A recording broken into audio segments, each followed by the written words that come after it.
Shalom.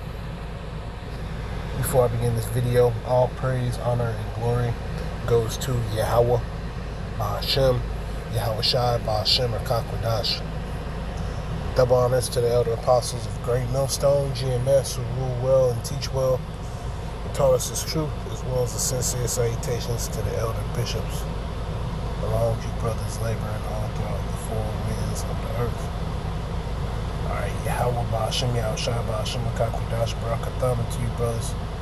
Alright, pushing the words of Yahweh, Ba'ashem, Yahweh Shai all throughout the four winds of sincerity and in faith. Shalom to the elect of the nation of Israel. Alright. The title of this video epistle is America Will Not Reach 300. Alright. Alright, that's it. America reaching 300. Alright. This place going on for 50 more years. That's a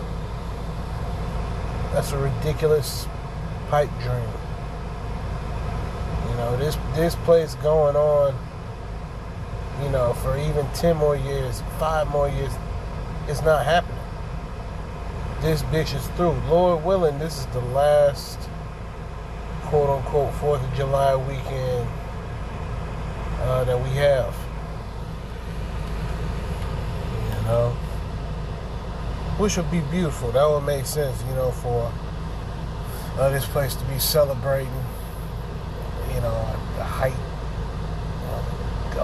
glory and glamorousness of America. It'd be great for that to happen, and then of course they introduced the CHIP worldwide, and then you know, prophecies continue to play out in which, you know, ultimately World War III, okay, all out chaos, anarchy, pestilence, plagues, you know, niggas getting zapped by lasers, and ultimately the Lord coming back, right, and saving the elect of the nation of Israel.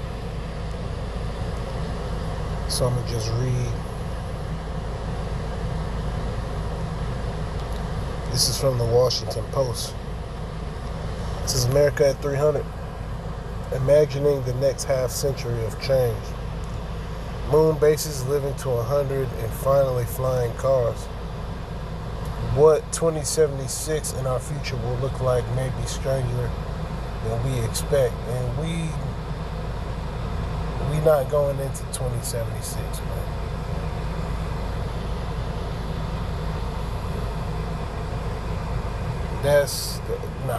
That ain't happening. This shit can't take 50 more years.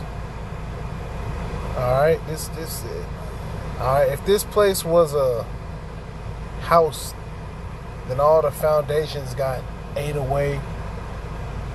It's leaning. All right, let's get a precept on that. This is the book of Isaiah, chapter 24, verse 19. The earth is utterly broken down. The earth is clean dissolved. The earth is moved exceedingly. So that don't mean that the whole earth is going to explode. No, that just means that when these intercontinental ballistic missiles are hitting Babylon the Great, aka America, and also the land over there right now, currently occupied by them gutter rats, you know, part of the kingdom coming back is those places being completely destroyed, which is going to happen. It's biblical prophecy, so we don't have to worry about what they going to do to us, you know, apprehend us, throw us in concentration camp. Who gives a damn? All right, because we speaking on prophecy. All right, the earth is utterly broken down. The earth is clean dissolved. The earth is moved exceedingly. So everything is going to change up. Okay. The earth shall reel to and fro like a drunkard. So this is going, you know, the explosions are going to be felt anywhere on the earth. You're going to know that, hey, shit, this place is getting rocked, bombarded with thousands upon thousands upon thousands of warheads. says the earth shall roll to and fro like a drunkard. And this is the point. It shall be removed like a cottage, right? And this cottage, going back to what was being spoken earlier in the video, if America was like a building or a cottage, it would be rotted through, which brothers, especially down here in the South, you got a lot of old abandoned houses. If you've ever been inside of an abandoned house, you can feel that the shit is gonna cave in. The middle of the house is gonna cave in. Like if you walk into the middle of this house, you will fall into the middle of there. The whole ceiling, beams hanging off. You can't go upstairs. The stairs are brittle. That's basically what this place is. That's what Babylon the Great, aka America, is. This is old. And what's the best way to remove some? Fire.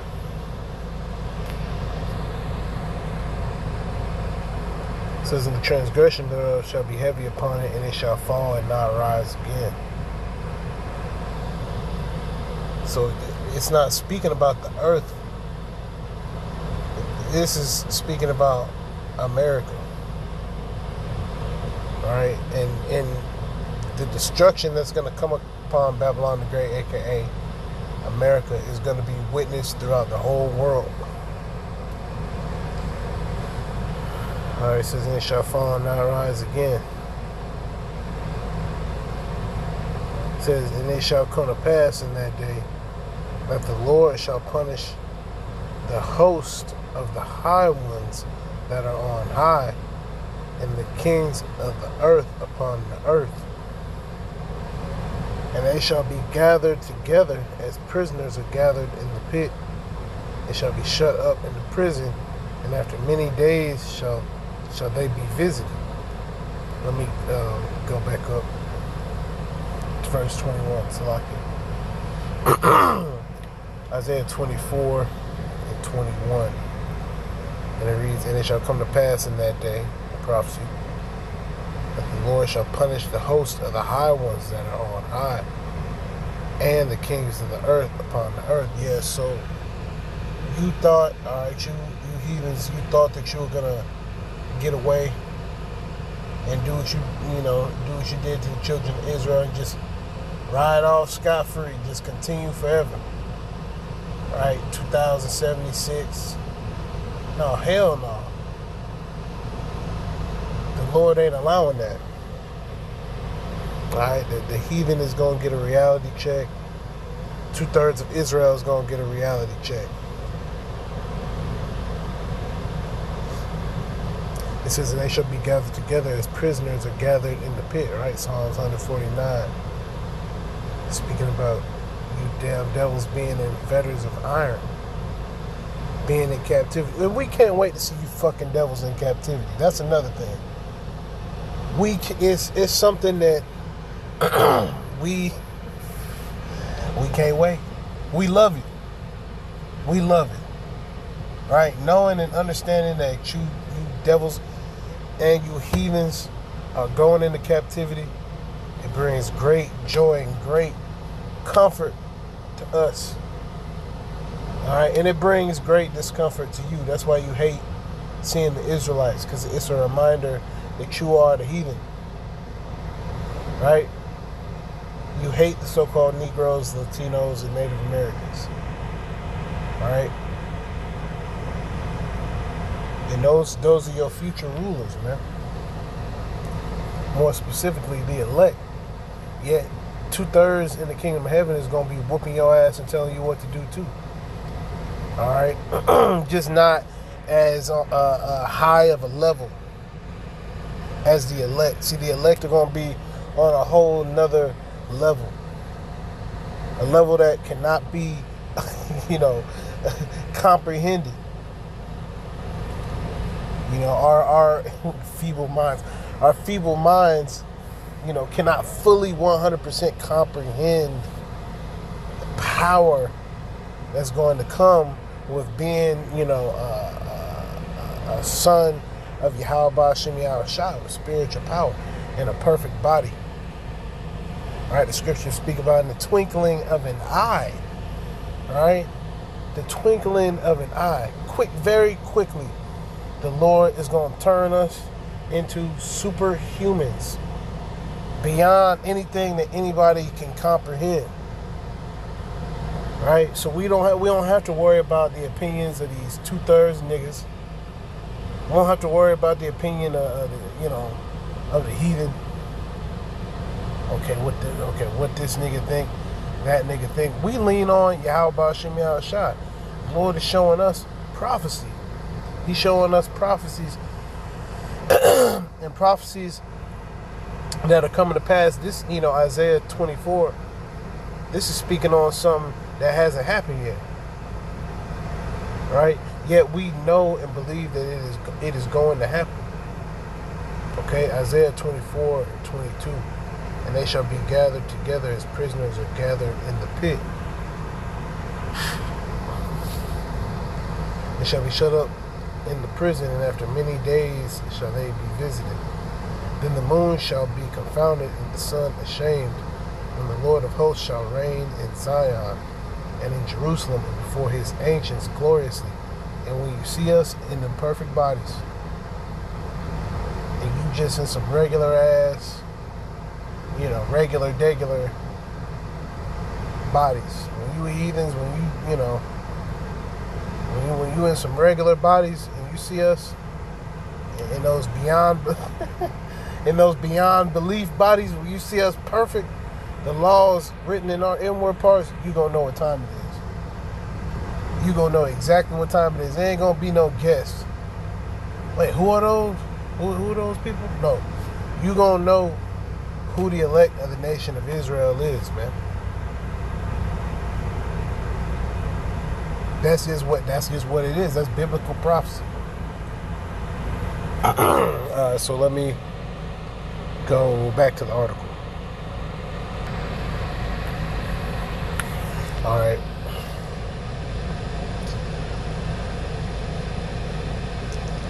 Which this is taken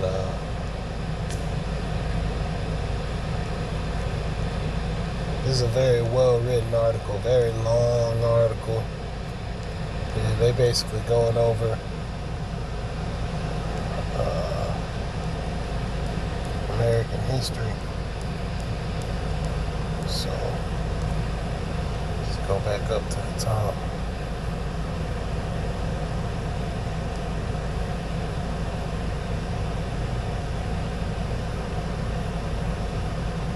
Okay, it says in April 1976, 3 months before the American bicentennial, two guys no one had ever heard of formed a little company called Apple.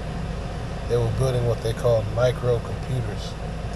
The traditional tech companies of the time built large mainframe computers. Small computers were of interest to hobbyists.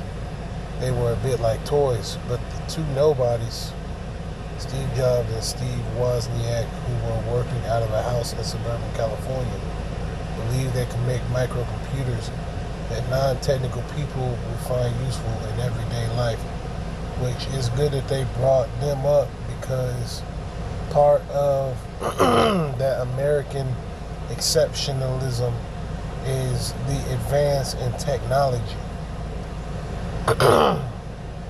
Here in America, the newest technologies, right? The newest tech, the newest things, which, the average Jake don't give a damn about technology.